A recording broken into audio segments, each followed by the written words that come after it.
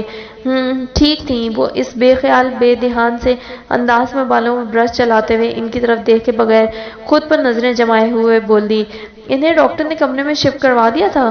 پتہ نہیں، میں زیادہ دیر ادھر نہیں رکی۔ وہ پھر سے اس اجنبی بے نیاز سے لہجے میں بولی تو سعدیہ بیگم کھڑی کی کھڑی رہ گئیں۔ 4 گھنٹے تم باہر گزار کر آئیں اور کہہ رہی ہو کہ زیادہ دیر ادھر رکی نہیں، یہاں کھانا لاؤں، تھوڑا بہت لے لو۔ وہ پھر سے بولی، نو تھینکس، میں کہہ چکی ہوں کہ مجھے بھوک نہیں۔ وہ اسی طرح بولی اور نائٹ کریم اٹھا کر اپنے چہرے پر لگانے لگی۔ روشی کا فون آیا تھا، تمہارا پوچھ رہی تھی، فون کر لینا اسے۔ کر لوں گی۔ وہ رکنے کے بہانے ڈھونڈ رہی تھی اور وہ ہر بات کا ایسا جواب دے رہی تھی کہ وہ اب ادھر سے چلی جائیں۔ وہ شرمندہ سی ہو کر باہر نکل آئیں۔ کتنی دیر وہ یوں ہی آئینے کے سامنے بیٹھی اپنی شبیہ کو تکتی رہی، جیسے اس کی نظروں میں ضیاء کی نظریں آ بیٹھی ہوں۔ یہ مجھے کیا ہو رہا ہے؟ وہ خود کو تکتے ہوئے بے خود سے لہجے میں بولی، ضیاء تم نے چند گھنٹوں میں مجھ پر کون سا سحر پھونک دیا ہے کہ خود کو پہچاننے سے قاصر ہوں؟ اور پھپھو کو کیا بتاؤں ممی کے بارے میں نے تو ہاسپٹل گئی ہی نہیں۔ کیسے جاتی؟ ضیاء میرے قدموں کی زنجیریں بن گیا۔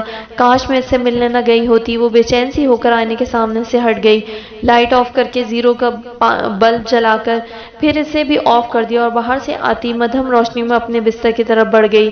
تو تم بھی اسی طرح تڑپتے رہے ہو جیسے میں تڑپتی رہی ہوں، قطرہ قطرہ شمع کی طرح پگھلتی رہی ہوں، اور جب تم نے اپنا سینہ کھول کر میرے سامنے کیا، گھنے بالوں میں چھپا فراخ سینہ اور عین دل کے مقام پر خدا میرا نام، جسے پہلی رات ہی دیکھ کر فریال تم سے برگشتہ ہو گئی، تم نے کیسے پاگلوں کی طرح اپنی شرٹ کے بٹن کھولتے ہوئے محبت کی نشانی دکھائی۔ اس زخم کو ٹھیک ہونے میں پورے 44 دن لگے تھے، مگر مجھے خوشی تھی کہ تمہارا نام میرے دل پر ہی نہیں میرے سینے پر بھی درج ہے، جسے اب کوئی نہیں مٹا سکتا۔ میں بے وقوف جانتا ہی نہیں تھا کہ تقدیر سے زور آور کوئی شے نہیں ہوتی جو انسانی ہاتھوں کا ہر حرف مٹانے کی طاقت رکھتی ہے۔ میں تو شادی کی رات تمہیں اپنے اس والہانہ محبت، اس عشق خیز جذبے کو مجسم صورت، اس کھدے ہوئے نام کی صورت دکھانا چاہتا تھا اور بتانا چاہتا تھا کہ دیکھو بیا، میرے دل میں تمہارے لیے تم سے زیادہ محبت ہے، اور تقدیر نے میرے ہر جذبے کو پچھاڑ دیا۔ شادی کی رات فریال نے یہ نام دیکھا اور اس نے ایک ہنگامہ کھڑا کر دیا۔ اس کا ری ایکشن نے مجھے اس سے پہلی رات ہی متنفر کر دیا تھا۔ پر بیا نے اپنے والدین سے کیا کیا قول نبھانے کی خاطر نبھا کرنے کی کوشش کرتا رہا، اور فریال کے تانے، اس کے طنز میری ایسی ہر کوشش پر پانی پھیرتے رہے۔ ایک تو میں اپنی برباد محبت کے سوگ میں گرفتار تھا، اوپر سے فریال کا تیش دلانے والا رویہ، ہماری ہر روز لڑائی ہوتی، آخر میں ہی خاموشی اختیار کر کے مسائل حل کی کوشش کرتا اور وہ پاگلوں کی طرح چیزیں اٹھا کر دیواروں پر مارنے لگتی۔ اس نے پہلے دن کے کہے ہوئے اس سارے دن عمل کر کے دکھایا کہ میں اب اپنا سارا بدن کھدوا کر اس کا نام لکھوا بھی دوں تو وہ مجھ پر یقین نہیں کرے گی۔ اس نے میرا کبھی یقین نہیں کیا، اور سچی بات تو یہ ہے کہ میں اسے کیسے یقین دلاتا اس بات کا جس کا خود میرے دل کو یقین نہیں کہ میں اس سے چھپا بھی نہیں سکتا تھا۔ آخر روز کی لڑائیوں سے تنگ آ کر میں نے اسے واپس بھجوا دیا، اور اس نے میرے ظلم و ستم اور نہ جانے کون سے اسکینڈلز کے بارے میں جھوٹ سچ سب کو ایسی کہانیاں سنائی کہ میرے والدین مجھ سے نفرت کرنے لگے۔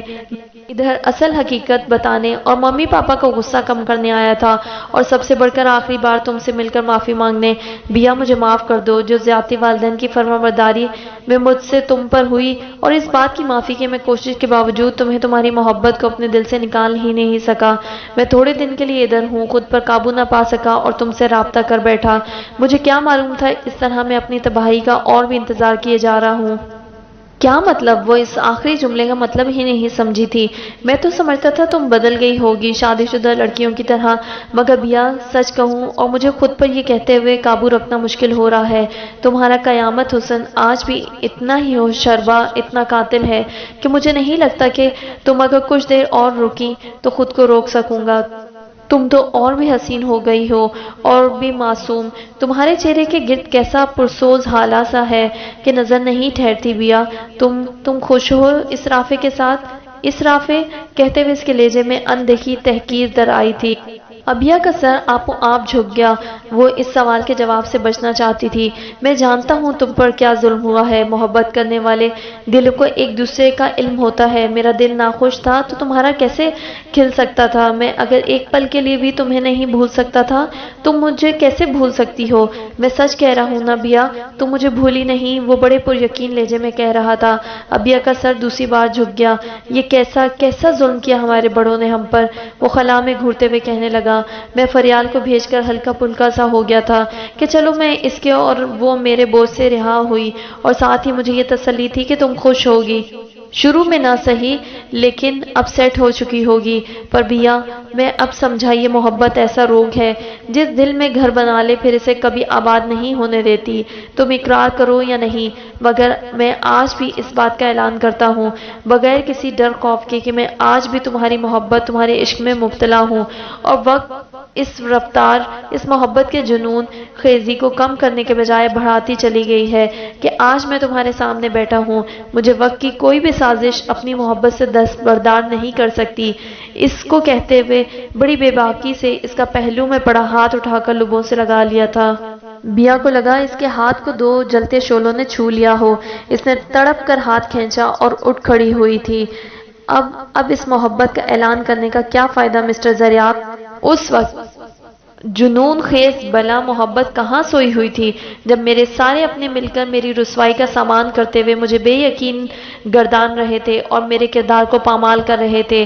اس وقت جب میں نے رو رو کر آپ سے فریاد کی، گواہی مانگی کہ اپنا ساتھ مجھے دیں نہ دیں، میرے کردار پر تو یقین کریں، اس وقت آپ نے میری ہر فریاد، ہر آنسو کو جھوٹ اور ڈرامہ قرار دے دیا، اور اب میں یک کیسے معصوم اور بے گناہ اور آپ کی گمشدہ محبت بن گئی۔ اتنے عرصے کا جمع غصہ کسی لاوے کی طرح اس کے اندر سے پھوٹ نکلا تھا۔ میں جانتا ہوں تمہیں بہت غصہ ہے، بہت طیش ہے اس بات پر، مگر میرا یقین کرو، یہ سارا معاملہ اس وقت میرے سامنے اس طرح رکھا گیا تھا کہ جیسے سب کچھ وقوع پذیر ہو چکا ہو، اور میں نے کوشش کی تمہیں ڈیفینڈ کرنے کی، مگر ممی پاپا کی قسمیں، پھر ان کا غصہ، وہ اٹک اٹک کر بول رہا تھا، اور آگ کرنے کی دھمکی بھی۔ اس وقت تو اس سے بڑی محبت آپ کے نزدیک اور کوئی بھی نہیں تھی، وہ تڑپ کر بولی۔ باخدا یہ جھوٹ ہے، مجھ پر سراسر بہتان، صرف ممی کی قسمیں تھیں جنہوں نے میرا منہ بند کروا دیا تھا، میرے ہر منہ زور جذبے کے آگے لگام ڈال دی تھی، اور یہ تو مجھے تمہارے نکاح کے فوراً بعد ہی علم ہو چکا تھا کہ یہ لگام وقتی تھی، جس طرح لگی تھی اسی طرح میرے ہاتھوں کو آزاد کر گئی۔ پھر اس دن سے لے کر آج تک میں بھی اس آگ میں لمحہ لمحہ جلا ہوں۔ تم اپنے دل سے پوچھو، کیا میرے جذبوں کی لپک تم تک نہیں پہنچی تھی؟ اگر ایسا نہ ہوتا تو رافی کے ساتھ خوشباش نہ ہوتی تم۔ تمہاری بے قدری، تمہاری اداسی اور اکیلے پن کو تو میں تمہاری آواز سنتے ہی جان چکا تھا۔ اس نے بیا کی دکھتی رگ پر ہاتھ رکھ دیا۔ اس بے قدری نے تو اسے پہروں رلایا تھا۔ ہیرے کی قدر تو جوہری ہی جان سکتا ہے، اور میں جانتا ہوں کہ ان قدر ناشناس لوگوں نے کیسے میری محبت کے ہیرے کی پامالی کی ہے۔ بیا، آئی ایم سوری، یہ سارا ظلم و ستم تم پر، تمہارے نازک معصوم دل پر فقط میری وجہ سے ہوا، اگرچہ اس کے بعد میں خود بھی سکھی نہیں رہ سکا، مگر تمہارا مجرم میں بہرحال ہوں، اور اس کی بہت بڑی سزا بھی کاٹ چکا ہوں، اور اگر اب تم مجھے معاف نہیں کرو گی تو تمام عمر سزا کے اس برزخ میں جلنے کے لیے تیار ہوں۔ اس نے بے اختیار اس کے آگے اپنے مضبوط ہاتھ جوڑ دیے تھے۔ اس کا چوڑا بالوں بھرا فراق سینہ اد کھلے بٹنوں کے پیچھے سے جھانکتا ابیا کو کمزور کر رہا تھا۔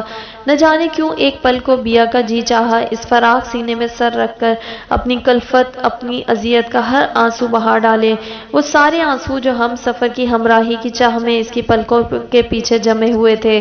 میرے معاف کرنے یا نہ کرنے سے کیا ہوتا ہے، وقت پلٹ تو نہیں سکتا۔ وہ اپنی نظروں کا زاویہ بدلتے ہوئے بے رخی سے بولی، تم اگر مجھے معاف کر دو، میری محبت کو قبول کر لو، تو بہت کچھ بھی ابھی بدلا جا سکتا ہے۔